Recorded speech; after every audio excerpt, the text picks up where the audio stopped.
ఏం చేస్తున్నా ఎటు చూస్తున్నా ఈ రూపులోనే ప్రతిదీ చూస్తున్నా నిన్నే ప్రపంచమంటున్నా.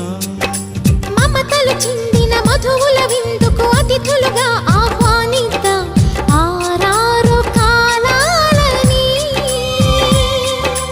అలలకు అందని జాబిలిని వెన్నెల వానగదించుకొని గెలిచే సంద్రంలా సంతోషం పొంగిపోయి.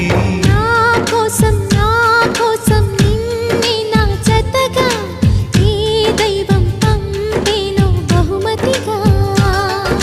నిన్ను నన్ను పెనవేసే ప్రేమే సాక్షి.